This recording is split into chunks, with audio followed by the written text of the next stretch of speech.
Yo, we just people from the north side. Once and Timmy's at the shore fine. Winter ready on the full ties. Heavy traffic during 4-5. Gotta hustle on your own time. Color people every port side. We just people from the north side. Hey guys, what's going on? It's your boy George Mackay here, live, pre-recorded Battle Arts, only a few weeks away from Hamilton Wrestling Entertainment's first event of 2025. And there's no better way to discuss this event and HWE coming back on a semi-full-time basis than with, this is no kayfabe, guys, we're pulling the curtain back, the owner of HWE and also one-third owner of here, Battle Arts Academy, Dave Sciara, a.k.a. Ronnie Randallson. What the hell is up, my dude? Same old. How you been, buddy? You know what? 2024 sucked. The last 2 weeks, I was down and out with this horrible cold.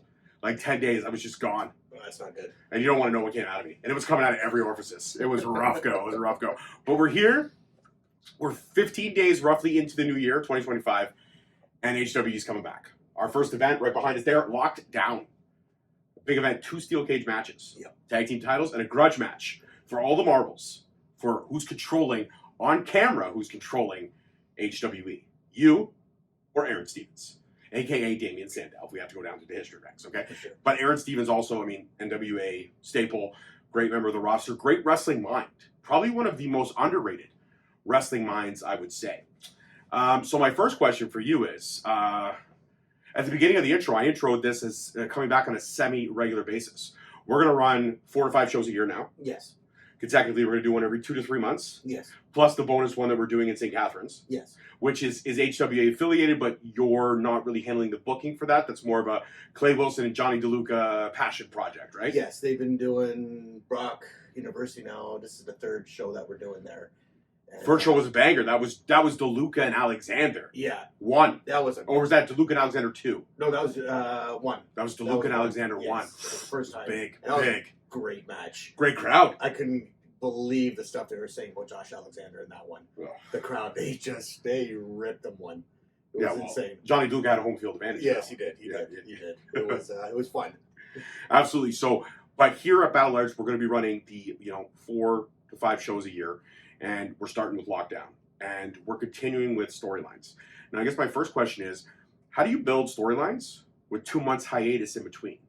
There's no TV tapings. You're going to have vignettes, obviously done by the wrestlers that are booked on the shows. But how do you keep these storylines fresh in the HWE faithful's mind? How do we carry over from what was done last year to now representing you and Aaron Stevens in this grudge match? How do fans keep these storylines fresh in their head when there's so much going on in Ontario, indie wrestling-wise? That's a tough one. We know what we're gonna do already. We talk about this on a regular basis. So I don't like doing shows once a month. I think that's a little too much for HWA. I like the 3 to 4 months, and in between we could come up with the best storylines that we can for the show. Right. So the first show that we did coming back was obviously Renaissance. Yes. That was a great show. It was Yes. great to be back with the commentary broskies, if you will. Danimal. I have my feelings about Danimal. He knows it. He knows it too. Danimal knows it too. But then, of course, Bill Chase, probably one of the most underrated play-by-play guys here in Ontario. Such a great voice, such a great mind. And he really does have a lot of patience. He puts up with my shit out of his right ear, Danimal's shit out of his left ear. It's not easy being in between me and Danimal with how much heat. Now, you've listened to our banter. I hear it all the time. You've listened to our banter. Would you say that if people who are tuning into HW for the first time, or even if they were to go back through the archives and they were to listen to me and Danimal, you would think that there's legitimate heat there, like 2 guys who just legitimately hate each other? Oh, for sure. The stuff that you guys say, it's crazy. I hear you guys banter on and off the camera. Right. So it's kind of fun, but maybe one day we'll set something up for you guys. We got it. I think there has to be a grudge match for that. I'm not going to say, I don't need to do, I'm a one-trick pony. You're going to get a clothesline out of me, maybe like a soft shell spear, and then I'm just going to possum the rest of the match. Yeah, well, Danimal has some wrestling experience. He's wrestled. I actually had a couple matches against him. That's right. Back in the early days of the Danimal career. I beat him both times. So. You'd be all, look at that, tooting his own horn, No problem there. No, but he has some experience, so it'll be a tough one for you, but I think it'll be a good match. I like it. We'll have to set something. I do. We'll have to set something up. Maybe. Let's see what happens. Let's see. Let's see how the banter works between you two. So we'll have to build the hatred more. So looking at Lockdown, so many great matches. You versus Aaron Stevens. Got Empire versus Airstrike for the azillionth time going at each other. But those 2 matches are in steel cages. Yes. And then you have Natalia Markova going at Jody Threat. And now, is that for the women's title, or is Serena Deeb still our women's champion? No, Serena Deeb actually is not the women's champion anymore. Okay. Conflicting dates and stuff like that. So she relinquished the title. She relinquished the title. Okay. So she was a great champion while she was here. Her and Jody had a couple bangers of matches. It's sad to see Serena not being able to defend that HWE title, but now we get a chance to see if Jody can thrive under pressure with this unknown opponent. I would have enjoyed 100% to see Serena and Jody 3. Yes. I would have. We will get that back. We will get it, but we will get it back. All right, I'm hoping. You know what? And maybe, who knows? Maybe Jody will put the title on the line against Serena if she wins. But Natalia, I mean, she's dangerous. She is. She's very dangerous. I've been looking up and watching some of the stuff she does, and yeah, it's going to be a good match between them two. Nice. And then, of course, we have another title match on the line. We have Tyler Turva putting his HWE championship on the line against a rather different Johnny DeLuca than we're used to seeing. Johnny DeLuca's Mr. Happy-Go-Lucky, Mr. I'm happy to be here, all that good stuff. But lately, he's been on the edge. Lately, I feel like he even doesn't know where he's at. Have you spoken to Johnny? Have you tried to get in contact to see where his head's at? Because you and Johnny off camera have a great relationship. Yes, we do. I've spoken to Johnny many times, and Johnny really hasn't changed. He's still that same happy-go-lucky guy, but what's been going on in HWE with Johnny, it's kind of been unfair. He's been screwed over so many times, so I could see why he's... You see the frustration. I could see why he's getting frustrated. I think anybody would be frustrated with what's been going on with him. And that's why I set up this match, because he was supposed to be the #1 contender, but of course Aaron Stevens said no. They kept dropping him out of that race. So I had to make sure that's going to happen that match. And those are two guys that respect each other. They're friends. So let's see what happens there. But now, mind you, after the last HWE show, you had to question Tyler Turva's motives and intentions. I mean, he did go out there with the good intentions of helping Johnny DeLuca, but ultimately his help ended up screwing Johnny DeLuca out of a win at the last show. Yeah, he came out there to motivate him, help him out, but that didn't work. No, it didn't work at all. No, and that I can see how frustrating that could be for Johnny. Absolutely. Now, when I look at Tyler Turva is, believe me if I've done my research correctly, either the longest reigning or second longest reigning HWE champion. I believe Rib Impact has the title of longest reigning HWE champion, if I'm correct. I'm not sure. Do you mean I out-researched you? I think you have out-researched me. I believe that Tyler Turva, by the time lockdown does happen, Tyler Turva would be a few weeks ahead of Rip Impact for the longest reigning HWE champion. So this means that Johnny DeLuca could end the longest title reign in HWE's history. Does that even add more of an interesting feel to this matchup? Oh, 100% it does. I honestly don't know what's going to happen in this match. I mean, they are both unbelievable talents. So Johnny, he's motivated. I don't know what's going to happen. And Tyler Turva, everybody knows him. He's unbelievable. Mr. Saturday Night Delight. He's been a great champion for HWE. So I'm not going to pick who's going to win this one. I don't know. I just want to see a good match. No, you'll save that for me when I get put under the gun to have to do the prediction show. Always this guy. And everybody always gives George heat. Oh, George, you didn't pick me. Oh, why didn't you pick me, George? I went after the facts, people. Understand a prediction show is opinionated based on facts. And when I'm a fact checker like myself, that's how you got to play it. Okay, you can't just random. You can't just flip a coin. I don't flip coins. I study.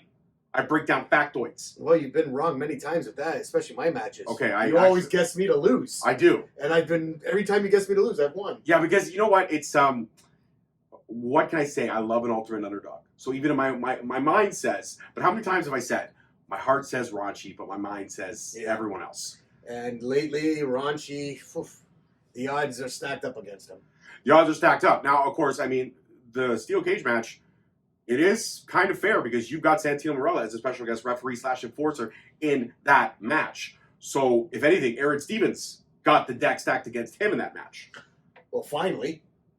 Yes, finally. Finally. It's been a nightmare for me this past few years with Aaron Stevens and Chris Masters. So, yeah, finally I got some help on my side. Sexy Jesus is also not going to be in the building. Right? Sexy Jesus won't be here this show. No, not this show. But I'm sure Chris Masters will, or Chris Adonis will show his head once again in the near future. He'll show. I think he might be a little embarrassed that I beat him. Yeah. So I don't know what to say. You don't know what to say. Look at you. You're loving it. You're loving it. I love it. All right, let's get real for a second. All stuff aside, HWE went through some turmoil behind the scenes for a little bit. We had the kind of professional and personal falling out between you and the former co-owner, AC Coca, and a lot of things were left in limbo. We didn't know what the future of HWE was. Did you at any point in time, were you conflicted? Were you possibly considering maybe closing the doors because HWE had been such a great, fun experience for you, but at the same time, being a business owner and business and friendship doesn't always work? And I never asked this question before. We've touched on it, but I've never gone deeper. But I feel like this time we have to. We have to get the facts out there. Okay. Did you ever contemplate shutting down HWE after the fallout with AC Coca? No. No. Never thought of shutting it down. Take some time off, yes. Here in Battle Arts, I've been really busy doing a lot of stuff here. The classes have been getting huge. So, yeah, I wanted to take some time off and then come back with a bang for HWE. And, I mean, when you were looking at how to not so much resurrect HWE from the ashes, but to kind of close storylines that were left open, but also keep interesting factoids coming through, the logical choice to bring in Aaron Stevens as the head of creative, was that an easy choice for you, or was that something that you had to go back and forth with yourself about? Very easy choice. Very easy choice. Very easy choice. Speaking this way now as Dave, Aaron Stevens is brilliant. The way his mind works with wrestling, every time he comes up with an idea, it's gold. So it was great to have him head of creative. I do. I love the way the storylines are going, and they're fun, and that's what pro wrestling should be about. It should be about that fun atmosphere. Yeah. But also, again, so many conflicting emotions. Like when you have a great relationship with a lot of the roster, with all of the roster, and when people were unsure, did most of the roster reach out to you when we didn't know what was happening? Did you just say, "Hey, I'm taking time off"? I know I did, and you told me, "Don't worry, things are happening. Things are cooking. We're just not cooking right now. We're simmering." That was the word you used. We're simmering. I don't know why you made a cooking reference, but we were simmering. But did the rest of the roster reach out to you to kind of find out where your head was at, or if HWE was going to survive this personal and professional setback? Everybody messaged me. Everybody kept messaging me on a regular basis. I just told them, yeah, we're coming back. Just wait when it's time. Yeah, that's it, really. Okay, fair enough. Now, before we obviously things went the way they did, you guys had a show plan, and you had, I believe, the Voros twins were scheduled to be appearing at the show right before everything kind of went down the way that it did. Do we ever have any plans to bring the Voros twins back in the near future? Is that something that you're working towards? Because they were announced, and then obviously that show got canceled, so therefore all the bookings got canceled. Yeah, that show there was, show was going on, but we had to cancel due to some family emergencies. Voros twins, I was really excited to have them here. I haven't really thought about it yet to bring them back. Okay. To bring them, I'm not. Right now, there's so many stories. There's so much stuff going on, and hopefully we'll be closing off some stories soon, so we can add some more talent to HWE. I like that, because HWE's roster, a lot of people don't know the storylines that we're finishing with right now. HWE's roster is only about 20 deep right now. Yeah. We have room to really expand that. Yeah. And with expansion comes creative, juices flowing. And with creative juices flowing, you have a talented pool of teachers in this building. Pro wrestling teachers, teachers that are in the business, like a Gabriel Flares, like a John Greed. Have you also thought about bringing in some of these guys, picking their brains for storylines? Or is Aaron Stevens going to be just the sole storyline guy with you? Or is it going to be sprinkled out? Like if somebody comes to you with a really good storyline, is it something that you and Aaron would consider? Oh, 100%. People come up with ideas for me all the time. Yeah, we talk about them. They want to see what they could do in the future for HWE with storylines for them. And they always come up with ideas, and I never say no to an idea. I always say, okay, I'm going to have a conversation with Aaron and figure out what we could do and how we could do something. So, but when it comes to it, Aaron, at the end of the day, makes the final decision. Right. So Aaron is the veto Yes. of all that. Yes. Aaron is the Vince McMahon without all the crap behind it. Pretty much. Okay, good. Yeah. I figured that Aaron would enjoy that little joke. I mean, we all can't just pay hush money and then pay hush money again. You know what I mean? Some of us don't have the expendable income that a Vincent Kennedy McMahon has. Kennedy. It's so funny that he's a Kennedy and the Kennedys. I'm not going to get stupid political. But I want to get back to a little bit more of a serious note. How is the relationship with AC Goka? Have you two spoken? Is there any shot that down the line in the near future, I don't know, Cosmos away, we may see a reconciliation for you and AC? Where does that relationship stand? If you don't mind me getting too personal, and if it is too personal, hey, you don't have to answer it. It's fine. It's a kind of I don't even know how to explain this. It's been about 2 years now. Two to three, almost 2.5, maybe. About 2.5 years. Honestly, probably talked to him 2-3 times. Not much, quick conversations, nothing big. It's a tough one. If he wanted to wrestle again, I would have no problems with it. I mean, AC to me has always been a brother. Right. To me, I mean, shit went down. Right. And I mean, that's life. I mean, stuff happens. So I don't know what to say about that. But yeah, if you wanted to have a serious conversation, I'd be more than willing to. But then, obviously, at this point in time, he would come back as a talent only. He would not come back as anything to do with the ownership of HWE like he once had. No, he wouldn't be part of the ownership. But AC actually has a really good mind for wrestling, too. He always came up with great ideas. He was really smart with that stuff. So I have no problems sitting down with him. Hashing it out? I have no issues. I'm good with everybody, so that's not a problem. But I wouldn't mind sitting down with him, and he had some ideas. Of course I would take them. Like I said, he has a great mind for wrestling, too. I like that. That's respectful. I like that. They're respectful, and you appreciate what he brought to the history, to the lore 100%, of HWE. 100%. Now, looking at HWE and looking at its past, its present, and the unknown yet exciting future. Any plans in terms of? I mean, I've always found this to be an oxymoron. I'm just going to lay it out here. We call it HWE, Hamilton Wrestling Entertainment, yet we run out of Mississauga, Ontario. So I guess my first question is semi-joke question, but also semi-serious. Any plans on maybe revamping the name? Do we get a new banner? Do we have a new, place that we're fighting for? Is this what Lockdown is leading up to? Because right now, HWE is run by a Sully man with horrible fashion sense. Yeah, I'm talking to you, Stevens, 100%. And you can't say shit about it because it's the truth. Now, I mean, mind you, in this interview, Dave is looking like a retired Joey Jeremiah from Degrassi Junior High. But regardless of that,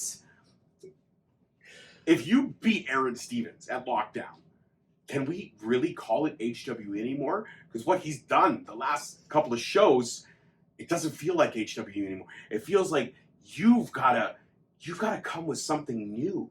You've got to, if you win and we, slay the dragon, if you will, and Aaron Stevens loses control, which he never really had control to begin with, he just took it because it was available to take. Do we still fly the HWE flag, or is there potential to bring a new fold?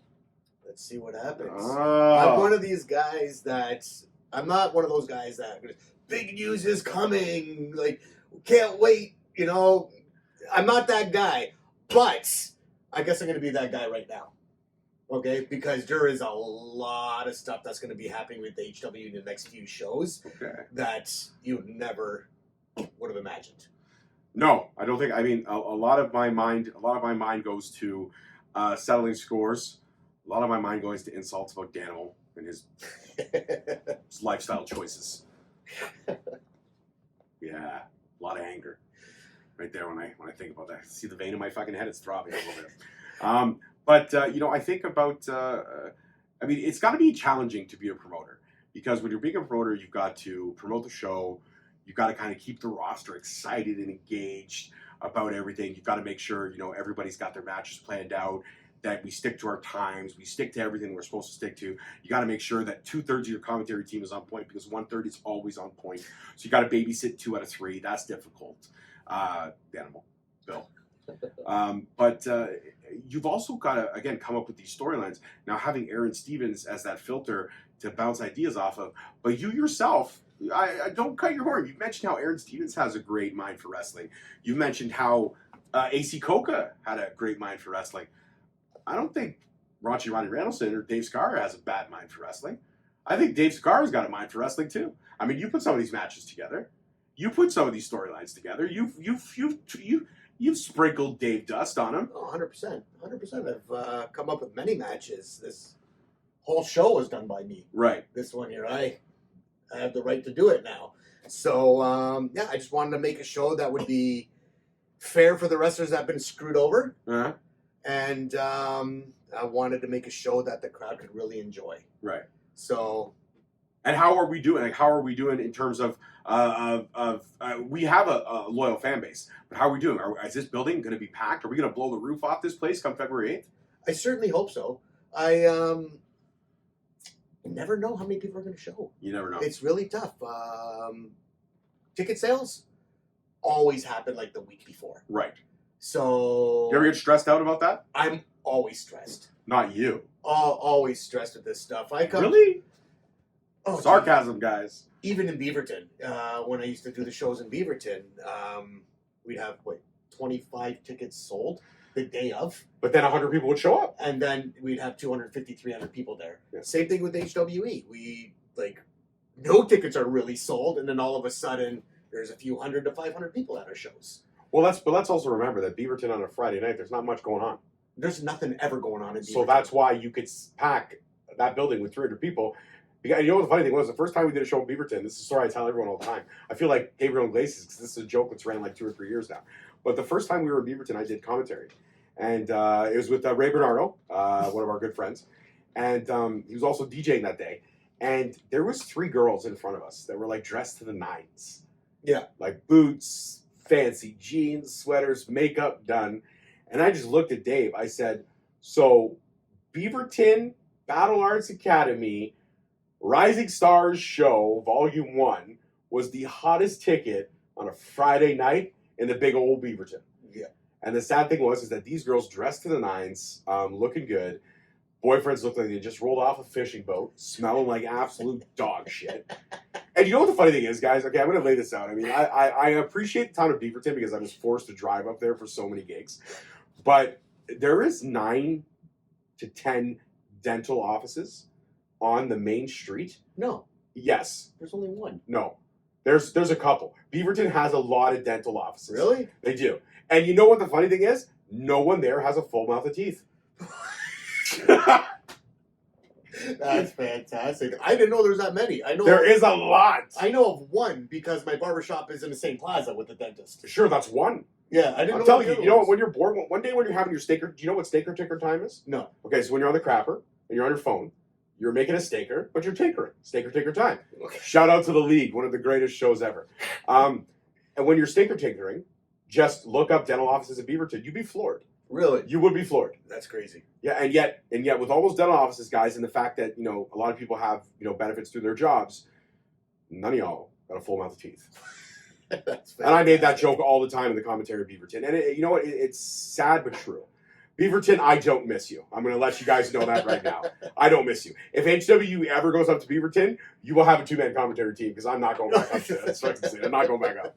But, so, I mean, you were stretched pretty thin at one point, like with HWE kind of on hiatus. You were building up the Beaverton brand, the Battle Arts Beaverton location. You were also managing this one. You were going through all that stuff, plus also trying to be a husband and father. I mean, how did you manage all that?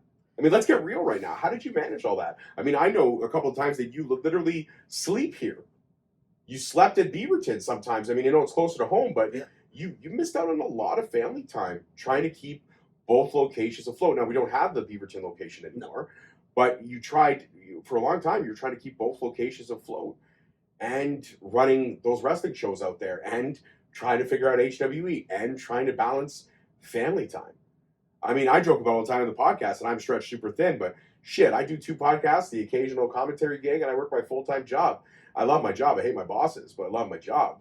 And that's my shoot job. But I love all my bosses in pro wrestling, that's for sure. But how did you manage all that? How did you balance all that? I have a really supportive wife. You do. Really, so she's. She can also kick his ass.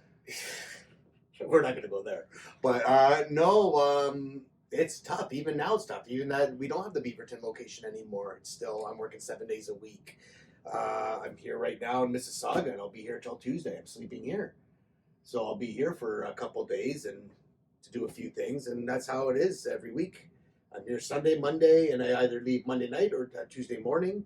I'm at my barber shop during the week, and I'm also on the computer all the time and talking with my partners here, figuring stuff out.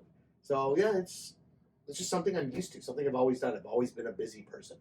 Yeah, there ain't no rest for the wicked when it comes to you. No, I've always been busy, like with everything I've done. My barber shops, and when I used to live in Hamilton, I had a few businesses there, and especially my wife. My wife is really busy too, what she does for a living. Kids going to school. Yeah, it's a lot. It's a lot, but yeah, I can handle it. Yeah, I know you can. And your daughter, fantastic dancer. Yes. Sweetheart of a girl. Thank God she looks like her mother. And your son, very introverted but smart man. Smart little boy. Yeah. How old's he now? 16? No. 15?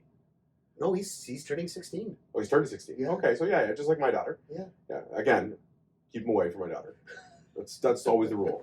But your oldest, she is either finished high school or in her last year? She's in her last year. She's going to university next year. That's amazing. Where's she going? She wants to do child psychology. She wants to go to Guelph, but she hasn't got anything back yet from them, which probably won't be another few weeks. Of course, yeah. Her second choice was Brock, which she was already accepted, but I think she really wants to go to Guelph. Amazing. And child psychology, you know what, coming from a kid of childhood trauma and a bad upbringing, bad childhood in general, child psychology is something that is so sorely needed, especially in this new era of recognizing mental health. So kudos to her, man. Yeah. Because child psychology is not easy. God knows if any kid went through what I went through and can make it out on the other side, it's because of people like her. So Yeah. kudos on that for her. That's going to be some hard days, though, man. There's going to be some emotional... She's going to be emotionally drained. Oh, she will. But like she's a hard worker. She's dancing 5 days a week, 4 or 5 days a week. School, she works. She has a job. So she's kind of like me, where every day there's something going on. There's no time for her to sit down and do nothing. That's good, though. That means no time for boyfriends. 100%. See, you got to think in the mind, ladies and gentlemen. That's how you do it. But what do you think about that? You think about your oldest going off to college. You think about your youngest turning 16. You think about how much time you spent with them, but also how much time was missed. Yeah. Do you have? I mean, I know I don't want to get too personal, but that's what we do on Straight Talk. We get a little personal. We get real. We want people to know these are real conversations. That you're not raunchy Ronnie Randallson. You also are a husband and a father. Yeah. Any regrets on time missed? Oh, lots of regrets. I've been so busy, and I do miss a lot of things. I mean, my son's a little different. He doesn't do a lot. He's a computer kid. So he's always coding. He's always playing his games with his friends online. He does his robotics. So I used to go to those as many as I could. My daughter, though, every time she has a dance competition, it's been really tough. And it sucks because I do want to go see her dance. But there's always something going on. If there's a wrestling show, or I have to be here for something, or at the barber shop because nobody could cover my shifts. I do regret that I miss a lot of her dancing, but I try to go as much as I can. And that's all you can do is try. Yeah. I love that. And that's what we do here on Straight Talk, ladies and gentlemen. We get real. It's been good. Let's get back to HWE real quick before we wrap it up. But I mean, you said there's a lot of stuff coming in the near future, stuff that we have to wait and see. And I hate fucking promoters like you with this wait and see nonsense. I do. I hate the wait and see nonsense. Even as somebody who's in the inn, I still don't know shit. All I know is I got to show up February 8th at 4 o'clock call time, and the doors open up at 6. Show starts at 7, and that's it. That's all I know. Yep. And I know the match is on the card, and I know the prediction show is expected at least a week before. Yep. Yeah. Which you have some of the graphics, by the way. Oh yeah. Yeah. Okay. See, guys. See what I do. And I know that I'm not the highest paid member of the commentary team, but that should change. Man, I'm joking. I was just gonna think it's all the same. It is all the same. It is all the same. But I'm saying I should get more. I do all this extra work. No. But when you look at the bringing in the Aaron Stevens, all the moves that you made. Also, I know there was a lot of behind the scenes discussions of possibly, some stuff going on with the casinos and stuff like that. There was all kinds of interesting things that were happening, and a lot of big moves that get made. Is it cool when you can take a minute, because on show days you're running around like a chicken with your head cut off. When you go back and you watch the final cut, edited form of all the work that was put in, and you sit back and you just enjoy being a pro wrestling fan. Is it still enjoyable for you to go back and watch these HWE shows when they're done, and to see the final product, how much work was put in to sell the product that you built? Every time we finish a show, I'm always stressed at the beginning. I'm always running around doing this, doing that, like you said. But after the show is done and I get the footage and I watch it all edited, I just see every show. It's better and better and better each time. Each time it just seems like the crowd is more into it. They really love the storylines that we've been doing. And it's again, I go back to my first question. It's so complicated to keep these storylines fresh between 2-month shows. That's why. I know you don't like running month to month, but I mean, that's how much these fans love these storylines, because they're willing to wait. Yep. Those 2 months. That says something. Yeah, 100%. Like I said, I've never really wanted to do every month. I just think it's too much. There is so much independent promotions here in Ontario, especially Mississauga, Toronto. It's crazy. Every time I have a show booked, there's like another 15 shows running that same day. Mm-hmm. It's crazy. And I just feel like if I do it every month, people will get bored of it. Mm. So I feel like doing it every 3 months, it's a good time in between for people to get ready for the next show and get more excited for it. Because it's kind of like when you finish watching I just finished watching Cobra Kai a couple weeks ago. And now I'm dying to see it, but I still got to wait who knows how long for it to come out. February 13th. Oh, it's that soon? Yeah, it is that soon. Okay. Again, I'm in the know on a lot of things, but Yeah. you just want to know a show date, just ask me. Yeah, there you go. Squid Game Season 3, it's coming out in June. Season 2 just dropped December 26th. Season 3 coming out? Yeah, Season 2 dropped December 26th. No, I know. I watched it. Yeah, but... Season 3 is coming out in June. Oh, they're not doing a half thing? No, it's Season 3. They're calling it Season 3. Oh, they ended it like that? Well, A season? Spoilers ahead here, people. Yeah, I'm sorry. They no, but I thought the ending was good. It was, but I think it would have been good for like a Yeah, second season halftime show type thing to bring it back like they You do know with all what? the other. You know what? You gotta kind of hook and bait people. I mean, look at Stranger Things. We were waiting for the final season for 5 years. Yeah, it's done, isn't it? It's finally happening this year. Oh, they're doing another season. I thought that was the last season. No, God, no. I don't know. I don't follow this Season. stuff. You gotta be in the. I know. just watched the stuff with my family. So. There you go. You gotta be in the know. Yeah, no, I'm not. When it comes to that, Yeah, you're not pop culture. No. Well, from the pop culture guru, myself, George Mackay, and of course Dave Sciara. Dave, is there anything else that you want to address? Anything else you want to talk about? No, all I would say is, guys, come on down to the show February 8th. It's going to be a great show. I promise you that one. Absolutely, guys. 2 steel cage matches, okay? It's going to be huge. Empire Airstrike, the umpteenth time. But these guys have so much bad blood that there's so much story, so much more meat on that bone. And then, of course, the grudge match of all grudge matches, Ranchi Rani versus Aaron Stevens. Bad fashion sense versus bad fashion sense. Me bad fashion sense? Yeah, your fashion is a little rough. Is it? You look like Joey G. Come on, do one thing for me. What? Just look at the camera and say, everybody wants something. Get out of here. I'm not doing that. Never give up.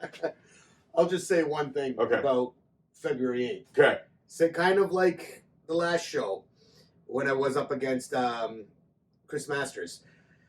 That was the toughest match of my life. That guy was an animal, and I knew my odds in that match. So did I. That's why I picked him. Yeah, well, I knew my odds, and that's why I made that deal with Aaron at the beginning. If I lose, I'm done. I don't want to be in wrestling no more because there's no point. Yeah. If I win, I get to book the card. Now I'm up against another very big man and strong man and well known in wrestling, But not well dressed. No. He's hideous when it comes to that stuff. Awful. But I tell you right now, I know my odds in this match too, but I'm going out there just to break him to pieces. That's it. That's all I can say. He's in trouble. I love it. I'm pissed. I love it. I love it. Yeah. I love the passion. I think that's the best way to end this. Aaron Stevens, understand that hell is coming, and hell's name is Ronnie Randall. That's right. Triple R. Triple R. Triple R. That's I'm gonna start calling you that on. Yeah, be my guest. All right, I'm gonna do it. Triple R. Oh, the Triple R. I got a lot of names. He's so raunchy. So raunchy. All right, guys, that's it for this one. As always, peace, love, and wrestling. I'm your host, your boy, George Mackay. Don't forget to check Straight Talk Wrestling socials on everything. Keep up. And hit us up on YouTube, man. Subscribe. We're at 1,331 subscribers. We can use a few more, but hit us up. And as always, don't forget to check out HWE, Everything Battle Arts, Dave Sciara. Finally got an Instagram, guys. Follow him on Instagram. Finally got one. It's a big deal. It's a big deal. I'm so bad with social media. I haven't even used it. I know, but you got one. I got one. Actually, that was my old barbershop Instagram from like 15 years ago, 15 years ago in Hamilton. And I saw that I still had access to it, so I just changed it to Rocky Running Randallson. Hey, it's finally happening. And I think I posted 4 or 5 times on it. You did. You posted. And I was like, holy fuck, it is actually. He's finally got a fucking Insta. So now when I do these interviews, I can actually tag his fucking ass in these things. Oh yeah, I don't know what's going on with that. Oh my god! But I'll post some more stuff. Well, ladies and gentlemen, if you want to watch an older man try to use Instagram, follow Ronnie Randallson on Instagram. That's it for this one, guys. Peace, love, and wrestling. We'll see you next time. Peace. Yo. We just people from the north side. Once and Timmy's at the shore fine. Winter ready on the full ties. Heavy traffic during 4-5. Gotta hustle on your own time. Color people every port side. We just people from the north side.